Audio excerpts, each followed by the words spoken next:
Good morning, and welcome to the fifth webinar in the series of technical-based webinars from Greenlight Group.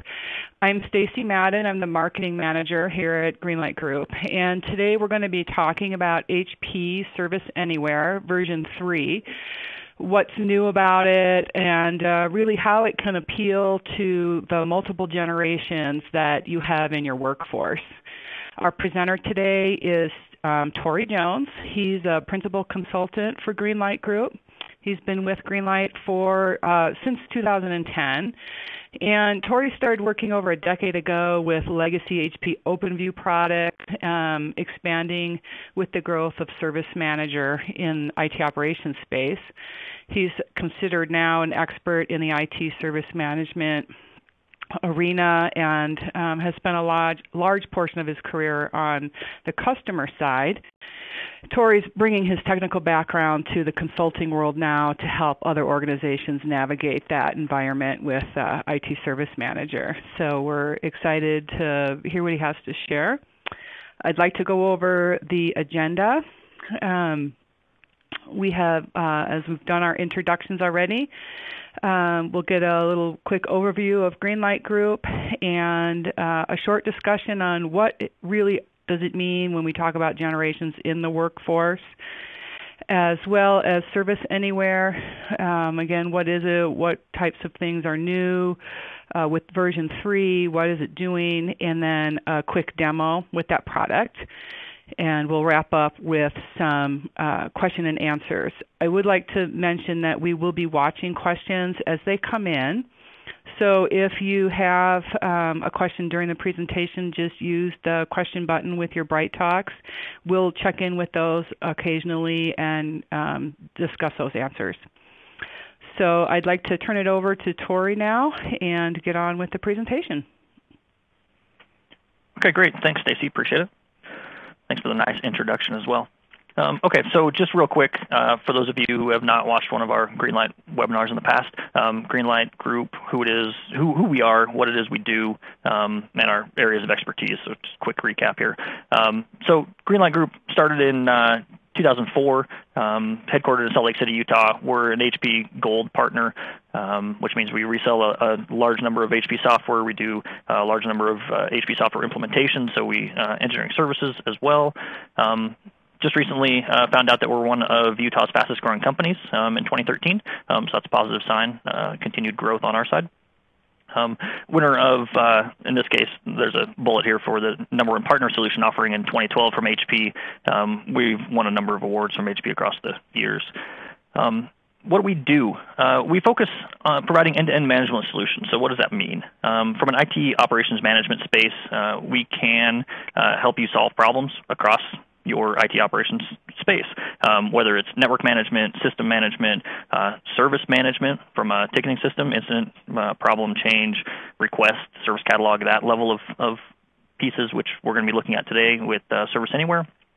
Across the board into the automation space, if you need to automate incident resolution or you need to automate change management deployment or automate request deployment, request fulfillment, automate server builds, automate anything from your network management solution, or automate event resolution automatically from your event detection system, anything along those lines. We also focus on business intelligence across the board. So we have partnerships with Tableau, with SAP. Obviously, we have partnerships with HP. So we have a whole business intelligence line of effort as well. That's a quick recap for Greenlight. Let's talk a little bit about generations in the workforce and what do we mean, at least in this context, for generations in the workforce. So this is the first time in history where we really have we have four separate generations of people born at different eras, and they have different characteristics about them. We have four different sets of those in the workforce today. Now, this will be changing over the next few years, and we're going to talk today about how to handle that and how to address that, and in this case, how HP Service Anywhere can help you manage that from a service management perspective. So we've got really four groups of people. We've got the veterans, those folks who were born before World War II, right, before 1945. We've got the group of baby boomers, who is by far one of the largest generations, at least in U.S. history. Those are the folks classified here born between 1945 and 1965. We've got the Gen X folks, those folks born after 1965, but before 1980. And then, of course, we've got the millennials, who are the youngsters of today's world. Those are the folks who were born after 1980. If we take a look at this, there's a pie chart there on the right that shows these depictions of the percentage of workers in the workforce today based upon these different generations. Baby boomers themselves, just that one generation, makes up 44% of today's workforce. Veterans, as we would expect, this is the older generation, they only make up about 8% of today's workforce. But if we take a step back and we take a look at that, and we take a look at what that really means, baby boomers and veterans make up, 52% of today's workforce. Over half of today's workforce is on the short plan for retirement. They will be retiring in the next handful of years. If they are not looking at retirement right now, they are quickly coming upon the age at which they will be looking upon retirement. So they will be exiting the workforce. What's going to happen? How are things going to change? What are those characteristics of the workforce that have been changing and will continue to change and will change at a greater pace as we move over the next handful of years? The chart on the bottom, the graph there, demonstrates the estimated shift in generations. So the gray line that's trending downwards there, that's signifying the veterans and the baby boomers as they're exiting the workforce. The orange line on the upward slope there is representing the Gen X and millennials as they take over and become a bigger percentage of the workforce. Okay, you can see that there's a crossing point, and we're pretty close to that crossing point right now. That crossing point looks like, at least on that graph, it's somewhere between 2015 and 2016 timeframe. That's when you will have more Gen X and more millennials in your workforce than you have baby boomers and veterans. A couple other points about these generations. I was actually just recently at a HP event in the HP software world. I heard an average statistic that their average worker is 49 years old. What does that mean? That means that really in the next 10 years, their average employee will be retired. Who's coming up? Who's taking over for them as they exit the workforce? Okay, the average retirement age for a baby boomer is right about 59 and a half.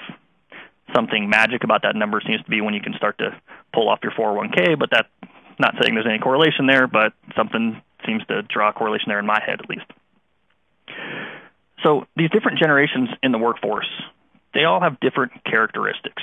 So let's take a look now at what those different characteristics are, because these characteristics are going to shape how your workforce, how your workers, how the employees of your company are going to interact, how they are going to handle different situations, how they're going to interact with IT, and how they're going to perform their work, right? We can draw a pretty clear line, and it's pretty easy with these generations to say that, veterans and boomers, we're going to group them together because they are by far the biggest group. And then Gen X and millennials, we're going to kind of group those together just for the sake of the conversation. There are tendencies, if you will, from the older folks in that Gen X category, you're going to tend to fall a little closer to the boomer characteristic set, but then the younger Gen Xers are going to fall closer to the millennial characteristic set. Anyway, so we're going to take a look at these and just kind of talk about them a little bit here. Veterans and boomers, historically dedicated, driven, they're practical, they're optimistic, right? In comparison, Gen X and millennials, they're balanced, they're skeptical, they're determined, but yet they're hopeful. So there's some similarities there between the two groups of generations. Obviously, we've talked about the size of the generations. The large generation on the boomers and veterans is going to be exiting the workforce. The smaller generation, Gen X and millennials, are coming into the workforce. The Gen X, for the most part, is in the workforce, and millennials coming in. But that group of people, the actual quantity of people, is smaller. So organizations are going to have to do more with less people, right? Because business continually drives for that more with less. And we're going to see that also from a worker perspective. We're going to have less employees. Just across the board, we're going to have less employees across the U.S. population. Veterans and boomers, they tend to be more oriented to the past. They keep track of things that have happened to them in the past, from management changes that have happened in the past. They maintain that sense of commitment based upon who they're working for. Gen X and millennials, not so much. Veterans and boomers, they tend to conform to those traditional roles and those hierarchical roles. They tend to have that great level of respect for their immediate management chain and their management chains above them. Work to those folks, those veterans and those boomers. That's a privilege. It's not something that you have to do. It's not something that is optional. It's a privilege. They want to work. They want to be there. As a result, they are physically present. Okay, and let's talk about what this means to be physically present for those long work hours. They will, and you'll see this with that older generation, they'll come into work early. They'll be there, 10 hours a day, 12 hours a day, physically in their seat, physically present at their job for those long work hours. Okay, just some other characteristics about boomers, and we'll jump over to the millennials. We'll draw some differences here, and we'll see how service management in IT can help drive this work. A couple other things about veterans and boomers. Touch tone phones. It's really just trying to show that there's an age gap there, right? They're the folks that still carry landlines. They still have landlines at home. They still use them, right? They have this mentality of call me anytime. I have to be home or near a phone for the most part to call me anytime, but you can call me anytime. And these folks, very important point here, is they disconnect from the digital world. Now, I don't mean entirely, right? But when they go home, they disconnect. They don't sit on their phones all night. They don't sit on their iPads or their Android tablets all night long. They don't sit on laptops. They don't sit on computers. They're not always connected, okay? If we start to draw some comparisons over to the Gen X and the millennial groupings here, Gen X millennials, they don't like to be micromanaged. So that traditional role and hierarchy that the boomers and the veterans have appreciated for years, Gen X millennials, they don't appreciate that so much, right? They don't like the micromanagement aspect. Gen X and millennials create change, right? What do I mean by that? What does that mean to create change? More and more, we see that millennials, young people, are creating things that cause a change in society. Think about the evolution of Facebook, right, and the social media platform. Almost every single one of those organizations that has grown in the past 10 years in that social media aspect that has changed society, they have been created by young individuals, right, people who clearly classify into this millennial categorization and some of the younger Gen X classifications. These things that are changing society and changing the way that the U.S. economy and the U.S. population itself communicates and operates on a day-to-day basis, those things aren't being created by the veterans and the boomers. Those things are being created by the young folks of today. Gen X millennials, they also have this casual approach to authority, right? So kind of going back to that, not particularly liking to conform to traditional roles and hierarchy, so they have more of a casual approach there. The young folks of today, Gen X, millennial groupings, they also value flexibility in their work-life balance. These are the folks who like to telecommute. They like to get up, well, not always, but it's not abnormal to see someone in the Gen X millennial categorization. I myself do this, and I fall into that Gen X millennial classification. I'll get up early in the morning. I will put in a couple hours of work. By 7 o'clock in the morning, I'll put my work down. I'll help get kids ready for school, get the kids shipped off on a bus, 8:15 in the morning, drink a cup of coffee, come back to work at 8:30, 8:45 in the morning. Right? I've already got a couple hours in. I took a couple hours off. That's that work-life balance that the Gen X and millennial generations are becoming more appreciative of. Other things about Gen X and millennials, collaborative, social-minded. You can see this. I'm sure lots of folks out there have kids. They have young people in their lives, whether they're 10, mid-teenage years, in their 20s.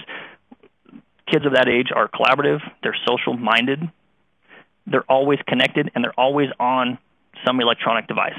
Now, not every kid, right? But most kids today, they have, I'm looking at my kids who are school-age kids. They're just entering into the junior high years. Most kids these days have cell phones or at least an iPod of some kind or some tablet of some kind. They have some electronic device in their hand a lot. Okay, they're always connected. The workers of today, right, those 20-somethings, they all have smartphones. They all communicate via email. They all communicate via text. They all communicate via instant messaging. They all communicate through their electronic devices. It's a big change. Though there is a presence of the veterans and the boomers online, from Facebook to website forums and whatnot, by far most of those users are Gen X millennials. They are the younger group of people. Now, this isn't ground-shattering news, right? I'm sure everybody can take a step back and see these differences. I'm really calling them out here because we have to take this thought process of identifying what these characteristics are, right, from the past, convert them into the present. What do we have to do today? But then also we need to look forward to the future, okay? Because we can't get to the future unless we plan on the future and we have some level of understanding about what that's going to look like from our perspective. So why am I telling you all this? Why do we care about the different generations in the workforce? HP Service Anywhere, which is just had a recent release from HP up to version 3, has really taken this social aspect, really looked at this social insight, if you will, of information technology and how service management gets done in organizations. So you have this exiting group of veterans and baby boomers who are exiting the workforce. Okay, these are the people who have taken that traditional approach to things. We're now crossing into an era where Gen X and millennials are entering into the workforce. They are becoming the majority of the workforce. So what is that going to do to different things about how work gets done, especially in IT? Service Anywhere takes this aspect, takes this social aspect, bridges it across the core ITIL processes. We can see them listed here: incident, problem, change, service catalog, request management, service level management, knowledge management. Takes these things and really puts them out in front of users. So for the first time, there's really a platform that allows for true interactiveness, all native in the technology, for this social aspect, for this younger generation to actually grab a hold and have a model that works for them. This is how you get more productivity out of your folks. This is how you get more effectiveness out of your folks. This is how you provide that younger generation more of a work-life balance than what you have previously been able to provide them. Some things real quick just to outline about what is new in HP Service Anywhere V3. I'm not sure if any of you have watched previous demo. There was a previous presentation demo that we did last summer on Service Anywhere V2, and it was missing some of these core functionalities. So what HP has done really in the last handful of months, provided a brand new user interface. It provided a service catalog on top of what was there previously. Now have provided and inputted into the system a true request management and true request management fulfillment mechanisms. Added knowledge management into the solution, added charting and dashboarding into the solution, added service asset configuration management, and really taken ESS, what I mean by ESS here is employee self-service, and really taken it into a new and intelligent look, feel, and interactiveness that previously hasn't been available to the masses. We can see some pictures of these things here on the right of that slide. We're going to jump into a demo here momentarily, and we'll actually take a look at this social aspect of information technology and how different people can interact with the same case or with the same issue at different times, and how we can try to help deflect some of these off of our traditional IT workers. Okay, we're going to take a look at a couple of different things. One of the things we're going to take a look at is what I'm going to call more of a forum approach, okay, where a user can go out and they can help friends or they can ask friends for help. Okay, so what I'm doing is looking at Service Anywhere here. This is actually coming from my iPad, so this is part of that mobile aspect that the younger generations live for these days, right? They're always connected. They're always on their iPad. They're always on their mobile device. If you provide that younger generation the capability to stay connected to work, to stay connected to helping others, there is a natural draw for them to want to do that. And if you provide them the technical capability to do so, you will get much more productivity out of your users than you would if you just kept them purely on a 8 to 5 schedule. So we're going to look at a couple different aspects here. Torrey? Yeah, Stacy. Yeah, this is Stacy. I just wanted to check in. We had one of our viewers was having trouble with the audio, and on the technical end, everything seems to be working just fine. If he could answer the question back and let us know that he's got that audio working again, that would be helpful. Or if anyone else is having trouble with that, please let us know. Okay. Okay. Thanks. Did you want to wait for just a second, or? All right, I'll keep moving along. Yeah, just keep going, and if we have, Okay. Yeah, definitely interrupt me if we have any problems here. Yeah. Okay, so we're looking at Service Anywhere v3. This is the employee self-service page. There's the landing page that a user will get dropped into as soon as they log in. And again, this is being displayed from my iPad. It's just coming through my computer to get shared out through the BrightTalk webinar functionality. Right away, we can see that we have a catalog of services that we can browse through should we want to. That's common service catalog functionality. It's available across many service management solutions. We're not going to dive into it. There's nothing that's ground-shattering there, and it's not something we wanted to focus on today. What we wanted to focus on today was this Ask Friends and then Help Friends functionality. So I'm signed in here on my iPad as a user, Jim. He's just a typical end user. We can see there on the right that is I named these folks so that we could easily identify who they are. Jim here is going to have a problem. Jim's problem is going to be something along the lines of I have a problem, and again I'm typing this on my iPad. It's slightly delayed. I have a problem with Outlook on my iPad. Oh, look. Right away, we can see that the system came back with a similar question, keying off of that Outlook parameter. Outlook is classified as a skill in the system, and we'll take a look at skills here momentarily when we get into some responses to this question about how that interacts. But we can see right away that there's a suggested article that may have an answer to my question already, based upon the fact that I have a problem with Outlook. Here, we're going to add some additional clarification here that says I can't get the iPad email client to function correctly. Okay, then I'm just going to post this, right? So this is typical forum functionality that you'd be useful, or that you should be used to from other websites that are out there. But this is really taking it to that service management aspect and really looking at it from, how can IT provide solutions to the business that helps the business achieve their results faster, right? The more time that business users fight with IT, if you will, or have challenges with IT functionality, right? Things like Outlook. And we're in fact going to ask a second question here just to see the differences.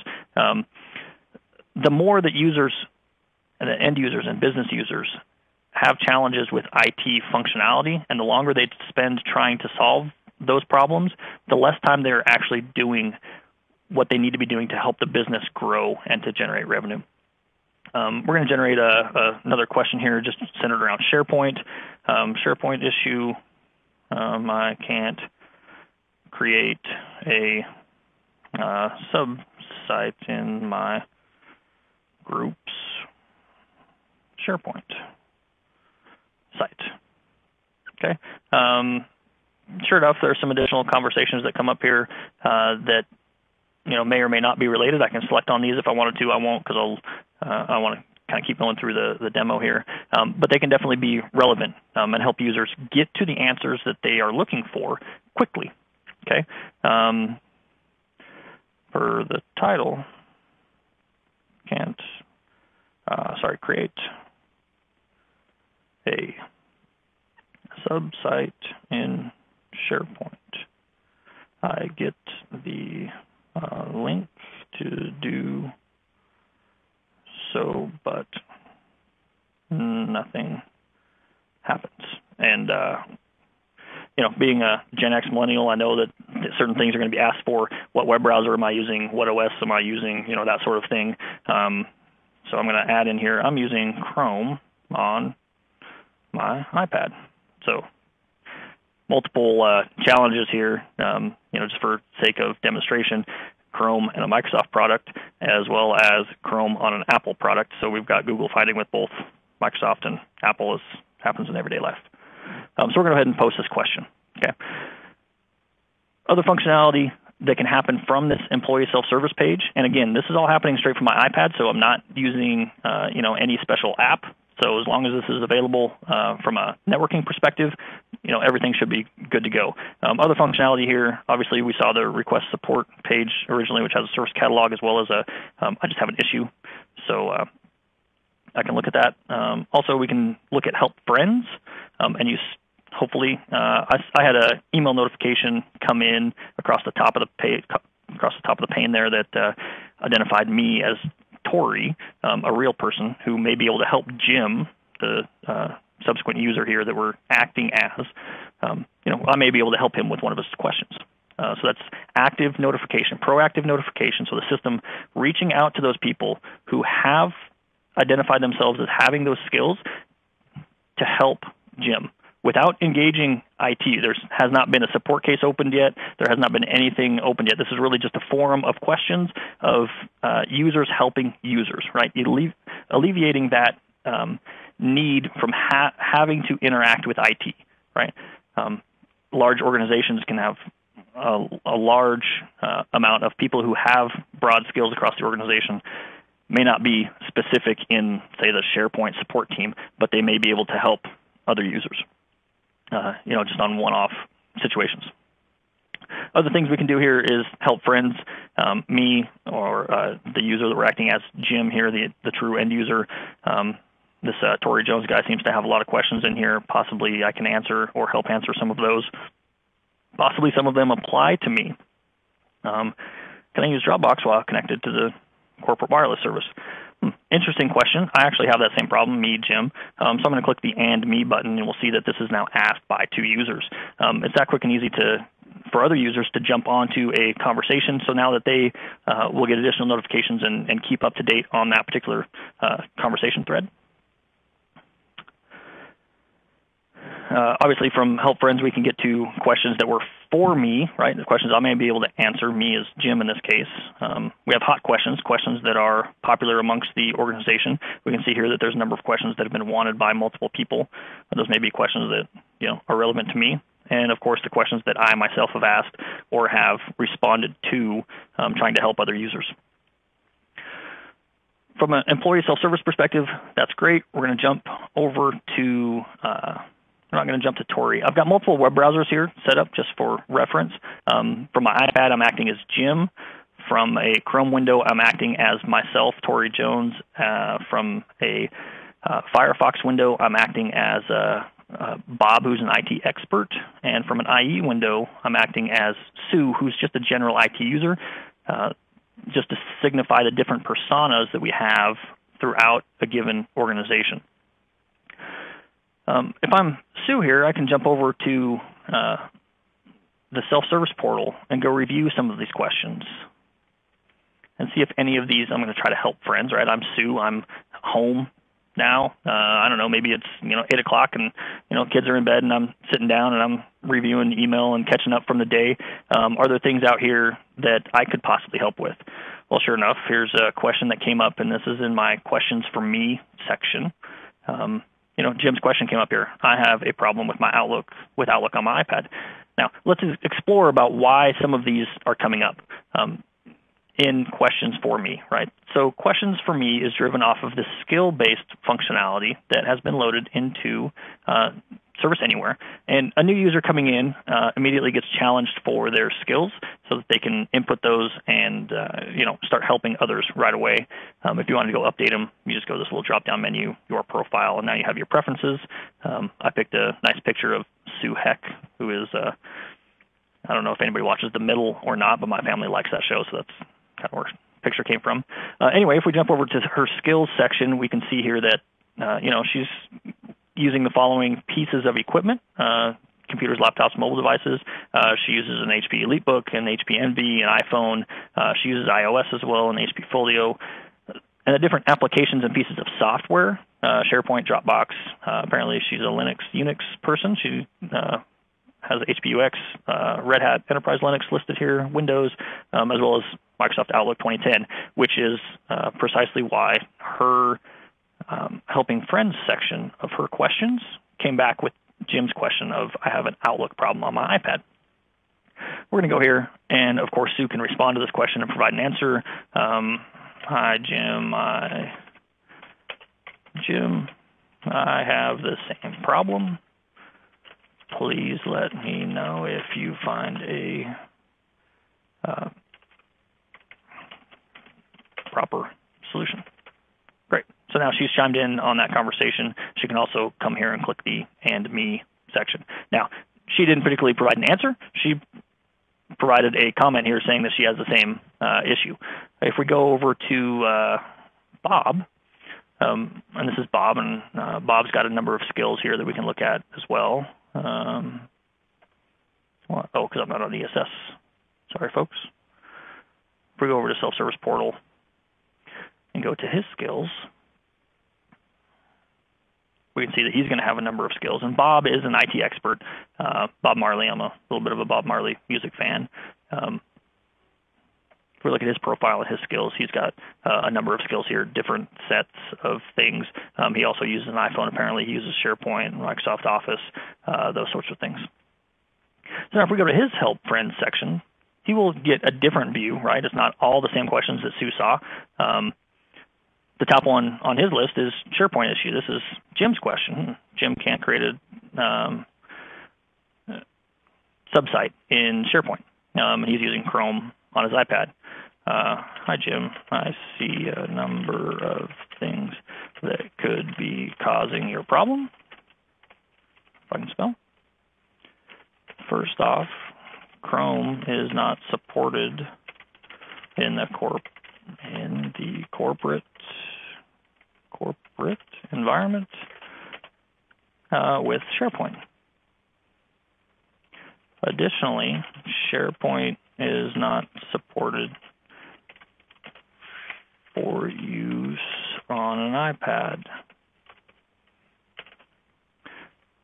Try accessing from Internet Explorer on a Windows PC.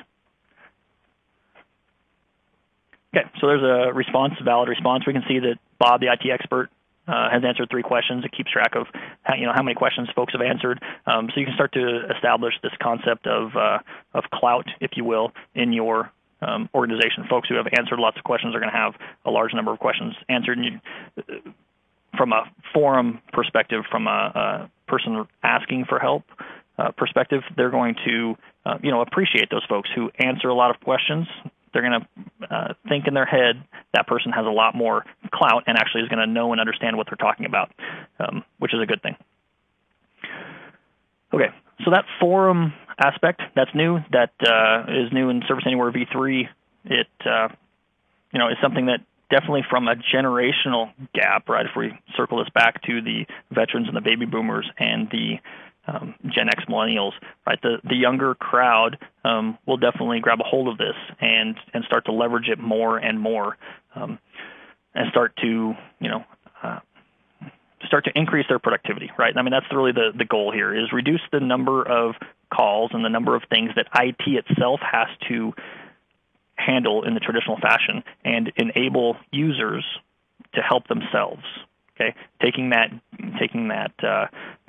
formal responsibility off of IT. Now, I'm not saying that IT is not going to be responsible at the end of the day, because absolutely they will, but helping IT enable users to help users. That's really the goal here. Okay, if we take a step back and we take a look at service management across the board again, and we jump over to, this will be actually my user, Torrey Jones, in the full Service Anywhere non-ESS, if you will, interface. We've got a number of different things we can look at here. We've got dashboards, we've got tasks, approvals, reports, self-service.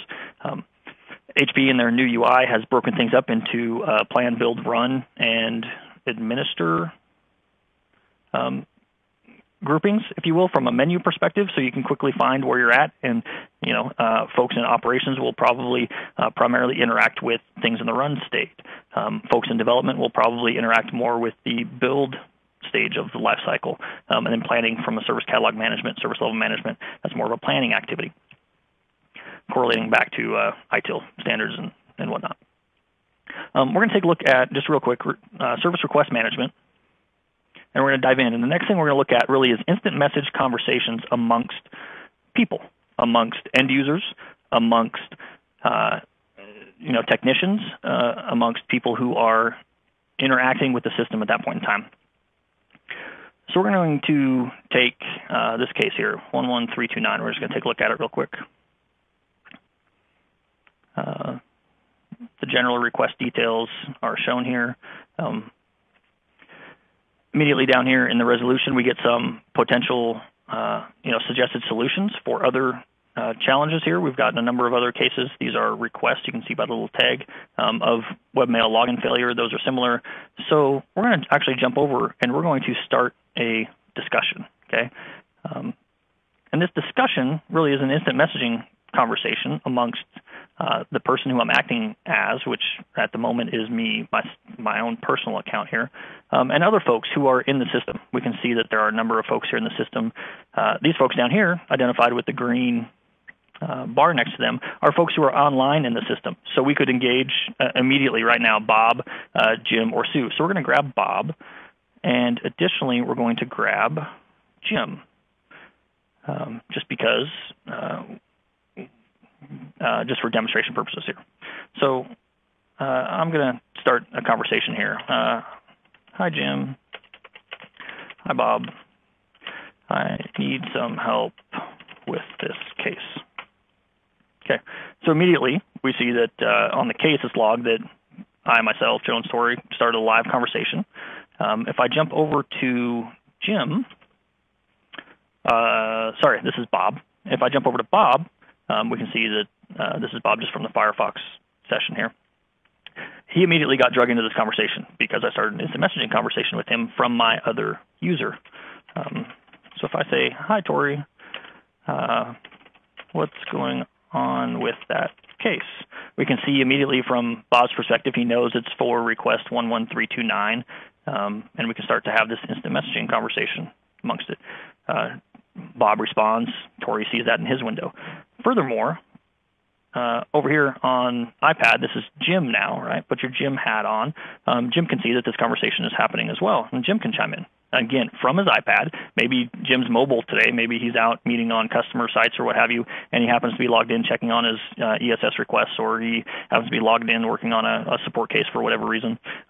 He can now be part of this conversation as well, just straight from his iPad. This is, out there in public. Hi, guys. What is the problem?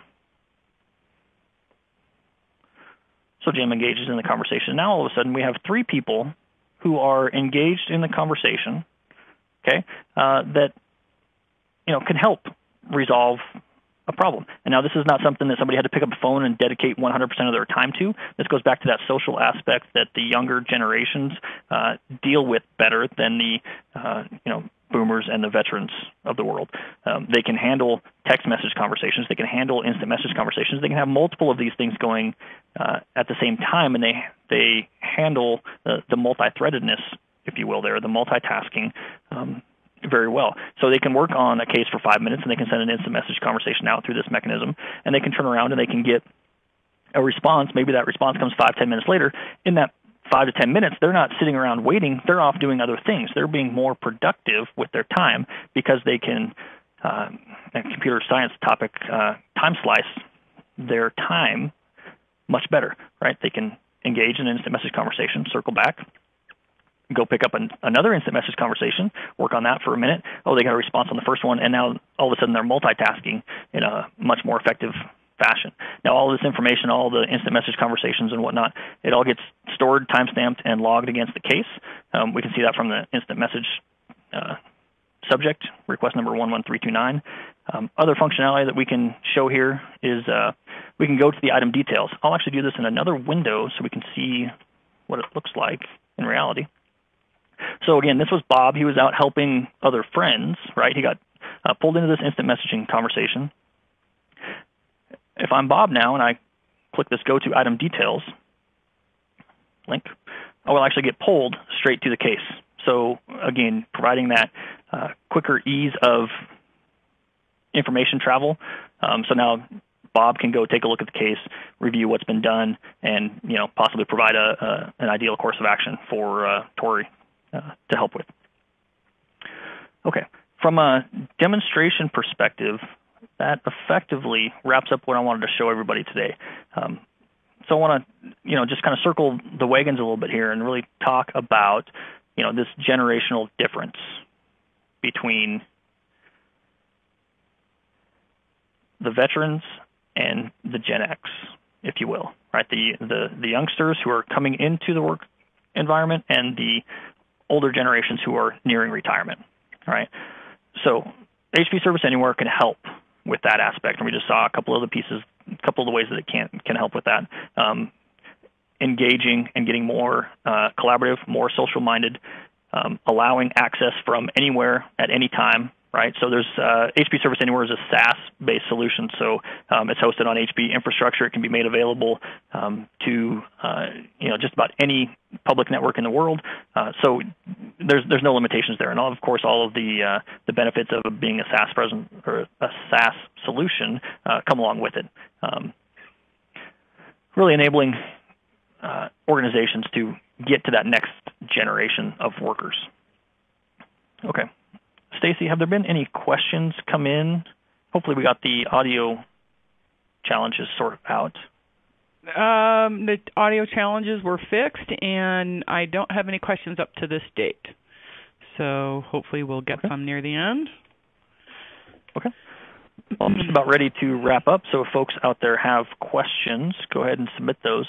I'll circle back, just go over a little bit of additional information here. If you have questions, want to get a little more information possibly about Service Anywhere or any of the topics that we talked about today, you can either get to us from greenlightgroup.com. You can email me directly at torrey.jones@greenlightgroup.com. A couple of links for Service Anywhere, which is the product we looked at today from HP. Pronk by HP, which is a relatively new site from HP. It focuses on some of their turnkey solutions, is out there, pronk.com. There's a link there directly to the Service Anywhere page, or of course the HP product page at hp.com/go/Service Anywhere. There's a number of references there for some of the statistics and stuff that we talked about as well, if you wanted to look those up. With that, I think we can close, Stacy, unless there's questions that have come in. Okay. No, I don't see any questions today.